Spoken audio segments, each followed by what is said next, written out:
dos princípios fundamentais. Cara, essa criança tem que ler e escrever, e a escola tem que ter uma merenda decente, tá? Essa pessoa tem que ter um acompanhamento, que seja de um assistente social, se a mãe é uma mãe solteira. A mãe solteira tem que ser inserida numa comunidade, que seja uma igreja, mas aquela criança tem que ter outras referências masculinas ao redor dela, porque se for um menino, ele não pode cair no crime. Tem que ter um acompanhamento escolar, de modo a todo mundo, até os 11 anos de idade, saber ler, escrever e falar em público fluentemente. Pode parecer pouco, mas ascenderam, mas não no mesmo nível, porque a educação nunca foi colocada pelo restante da população brasileira com prioridade. Sim. Até hoje, a população brasileira não avalia a educação com prioridade. Uma escola pode estar ruim, uma mãe não vai na escola cobrar aquilo, porque a mãe não entende a importância daquilo. E não é culpa dela, porque quando ela era esse estudante, os pais dela também não davam esse valor. Tá repetindo um ciclo. Nos Estados Unidos, e sendo ele próprio estado pobre, quando comparado com os Estados americanos. Vamos repetir essa experiência? Sim. Fazer o básico, trazer as famílias para próximo das escolas e cultivar, o Estado cultivar um tipo de cultura. Sim. E renegar outra.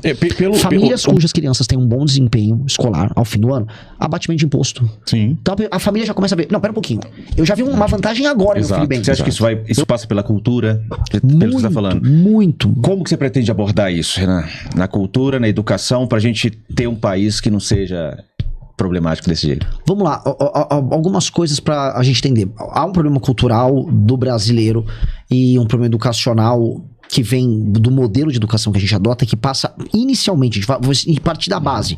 Nós não alfabetizamos as pessoas no Brasil. E nós escolhemos um método, infelizmente não é o método fônico. Ainda existem lugares que aplicam o método fônico, mas cada vez mais escolas estão adotando métodos alternativos que a criança com 11, 12, 13 anos não sabe apropriadamente ler e escrever. Sim. Então há um déficit de alfabetização, novamente no Brasil. Esse déficit, porém, ele vem junto com o momento que a criança recebe um celular.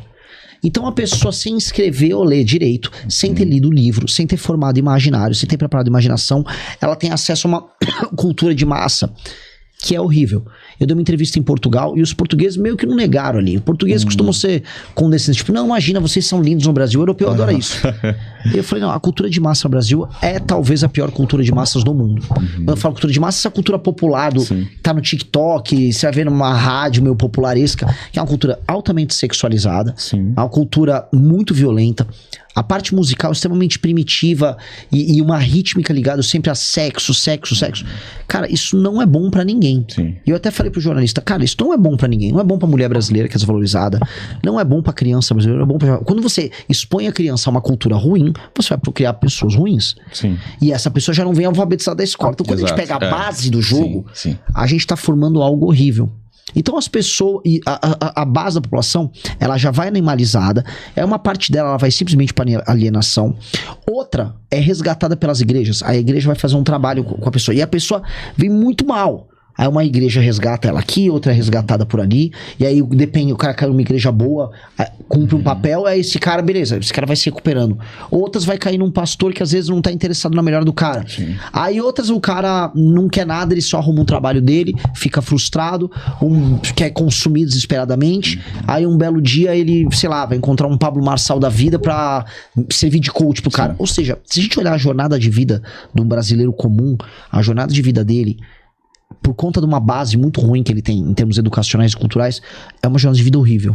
Ele tá desorientado. E ele vai ser abusado no caminho. Salvo sim, a família consegue ajudar e nortear ele, se ele tem uma comunidade religiosa que ajuda ele. Se ele não tiver isso, esse cara vai tomar tapa na cara, vão passar a mão nele o tempo todo. E aí os políticos tiram vantagem disso. Porque esse cara vai querer o discurso fácil, né? Facílimo, porque ele quer a solução rápida. Sim. Você imagina um cara de 30 e poucos anos que foi prometido pra ele que a vida dele ia ser assim assado, que ele ia estar comprando um apartamento, e aí ele não tem nada, ele não tem uma mulher, ele não tem um lugar pra morar, ele não tem uma perspectiva de melhora.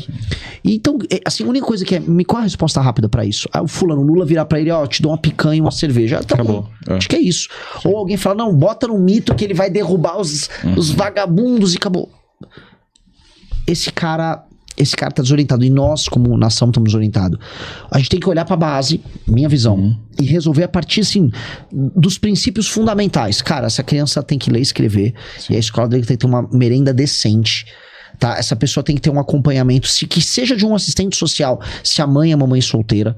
A mãe solteira tem que ser inserida numa comunidade, que seja uma igreja, mas ela tem que, aquela criança tem que ter outras referências masculinas ao redor dela, porque se for um menino, ele não pode cair no crime. Tem que ter um acompanhamento escolar, de modo a todo mundo, até os 11 anos de idade, saber ler, escrever e falar em público fluentemente. Pode parecer pouco, mas o Mississippi, podem o pessoal colocar no Google, bota Mississippi Education. Mississippi é um dos piores, se não o pior estado em números educacionais dos Estados Unidos. Eles fizeram esse básico. Sim. Método fônico, método simples de aprendizado, foco em ensinar as crianças a lerem e escreverem. É revolucionário. É. Revolucionário. E se vê resultado, né? Muito rápido. Assim, Mississippi foi pro top 3 em melhores índices educacionais dos Estados Unidos, sendo ele próprio um estado pobre quando comparado com os estados americanos. Vamos repetir essa experiência? Sim. Fazer o básico, trazer as famílias para próximo das escolas e cultivar, o Estado cultivar um tipo de cultura. Sim. E renegar outra.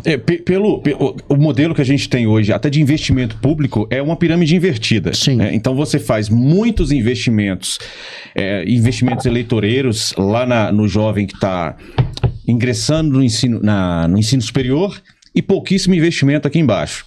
O projeto da missão é botar essa pirâmide correta. E mais investimentos na base. Na base. E começar a fazer as pessoas entenderem o valor. Uma coisa que a gente repara, assim, as famílias mais humildes não dão valor na educação. Por quê? Se a gente for pegar as famílias mais humildes brasileiras, elas são frutos de brasileiros brancos pardos que se miscigenaram e já moravam aqui e que eles prestavam, especialmente no século XIX e XVIII, serviços para os grandes fazendeiros e para a administração. Sim. E uma massa de basicamente escravos e ex-escravos que não foram inseridos dentro da sociedade. E eles se mesclam a essa parte dessa população e eles nunca entenderam, porque nunca foram levados a entender que a educação era um valor. Uma coisa que é engraçada, todo mundo fala, mas chegaram os imigrantes, veja só como os japoneses ou como os italianos. Lógico, porque eles vieram de culturas que a educação dava-se muito valor à educação. Sim. Então eles saem daquele lugar que estava pobre, mas se dava valor à educação, chegam aqui e aí o que eles fazem? Eles têm eles tinham um roteiro de vida mais ou menos pronto. Então, o japonês que chegou no Brasil, ele era agricultor e ele avisava pro filho, vai estudar, você vai aprender português, vai estudar. E cobrava, mesmo ele próprio não sabendo falar português, porque ele entendia da cultura que ele veio, que aquilo era um valor. Aí você teve a ascensão que os imigrantes tiveram no Brasil, portugueses, italianos, especialmente italiano, alemão, japonês, esses caras ascenderam e os demais ascenderam, mas não no mesmo nível, porque a educação nunca foi colocada pelo restante da população brasileira com prioridade. Sim. Até hoje, a população brasileira não avalia a educação com prioridade. Uma escola pode estar ruim, uma mãe não vai na escola cobrar aquilo, porque a mãe não entende a importância daquilo. E não é culpa dela, porque quando ela era esse estudante, os pais dela também não davam esse valor. Tá repetindo um ciclo. É um ciclo. E esse ciclo precisa ser quebrado. Porque os pais, ao não entender o valor que a educação tem para a formação dos filhos, eles acabam perpetuando a ideia de que os filhos vão permanecer na base da sociedade. E não precisa assim. A gente precisa criar instrumentos rápidos para fazer os pais, mesmo que artificiais, que os pais entendam que a escola tem que ser um lugar que assim, ok, minha vida tem que estar linkada à escola porque meu filho vai se dar bem. Uma das coisas, o Gu tentou com esse projeto, eu acho esse projeto essencial. Famílias cujas crianças têm um bom desempenho escolar ao fim do ano, abatimento de imposto. Sim. Então a família já começa a ver, não, pera um pouquinho, eu já vi uma vantagem agora, meu filho bem. Exato. Eu recebo, e o Guto ainda melhorou, porque você tem os abatimentos de o FESPs lá, e aí você consegue basicamente enviar uma grana para a família que tem um bom desempenho. Uma família que garante um bom desempenho do menino é uma família que vai estar minimamente ordenada e aquele cara não vai parar no crime organizado. Exato. Logo, você não está gastando dinheiro fazendo isso, é investimento público e simples. E essa família está ficando cada vez menos dependente do Estado. Exatamente. Ela está investindo ali. E ela já começa a enxergar desde cedo. Esse menino ou essa menina, ele tá trazendo um provento para casa através do estudo. Sim. É uma maneira artificial de fazer a pessoa entender educação é um valor. O segundo é a gente pegar esses melhores jovens. Então assim, a gente tem um provão nacional. Isso eu quero instituir com um projeto nacional. Sim. Provão todos os anos. Na 5ª série, 4ª série, 6ª série. Tem um provão, os melhores alunos, que tem uma nota de corte alta, tipo o garoto que estuda, rala, ou um garoto inteligente, um menino super dotado, nasceu numa comunidade quilombola, ele é inteligente pra caramba, fez a prova, achou, vem aqui, quer ir pra melhor escola da tua macro região? A gente vai pagar isso e uma bolsa pra tua família, porque às vezes o cara não tem a roupa pra frequentar, ele não vai ficar com a autoestima baixa numa escola particular. Claro. O que nos interessa é esse garoto ir pra essa posição. Achou eles, fez um provão já cedo, ele vai ter condições materiais de disputar um vestibular, uma vaga nas melhores faculdades, sem precisar dar cota pra ninguém. Sim. Ele vai chegar pra disputar. Sim. É justo, as famílias começam a dar valor, você cria na base da sociedade uma cultura de, pô, eu vou fazer meus filhos irem bem na escola que eu tô começando a ganhar. Ou seja, a gente cria na pessoa... Sistema de recompensa, né? Exatamente. Tudo é sistema de incentivo e recompensa. E esse é um sistema de incentivo e recompensa voltado ao bom desempenho. O que é o pé de meia? Né? É frequência. Toma um dinheiro aí pra você ir pra escola. Qual estímulo um aluno que vai bem tem? Qual que é um vagabundo que não faz nada recebe uma grana? Dinheiro. E esse projeto que você apresenta aí da missão, ele é um incentivo e recompensa e que traz um resultado pra coletividade. Gigante. Nós estamos construindo um país melhor. E se você... Não é só, toma esse dinheiro aqui, vá lá que você vai votar em mim depois. É isso, você vai construir um grupo de notáveis, que é o que está faltando no Brasil, né? A gente não tem grupo de notáveis. Sim.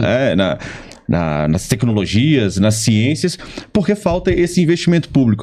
Então, mas para isso, Renan, você vai ter que dialogar bem com o Congresso Nacional ali. Então é importante também que a missão tenha deputados. Necessário. E para fazer isso, nós temos que, igual a gente está falando em fazer nas escolas, formar nossos novos líderes. Sim. Então é um processo muito acelerado para essa eleição, em que a gente vai já vir com mais de 1.000 candidatos para deputado federal e estadual, né, mais de uma dezena de candidatos para governador, outros tantos para senador. Tudo isso participar da primeira eleição, ou seja, provavelmente para mais de 90% dos candidatos da missão esse ano será a primeira eleição. Exato, isso me inclui. Sim, é a sua primeira também. Isso te inclui também. Sim, a minha primeira. Então, é praticamente todo mundo marinheiro de primeira viagem. Então vai ser uma eleição muito difícil, mas nós já estamos num grupo que teve outros mandatários. O Kim é um mandatário, já tá com 2 mandatos. O Guto. E não é qualquer mandato, são mandatos muito bons. Então não é que a gente não sabe, se chegar lá a gente vai ser inexperiente. Não, a pessoa não tem experiência, mas a gente tem uma escola. Sim. É igual você, pô, eu sou um jogador, tô indo fazer meus primeiros jogos, mas tô jogando pelo Real Madrid, sabe? Pô, você tem um técnico do Real Madrid, o técnico, a equipe física, sabe? Você chega ali, você não chega perdido. Então, a equipe nossa que vai chega em cima de uma trajetória, uma tradição e estratégias de como trabalhar um parlamento que vai fazer muita diferença. Que foi testada e funcionou. Exato.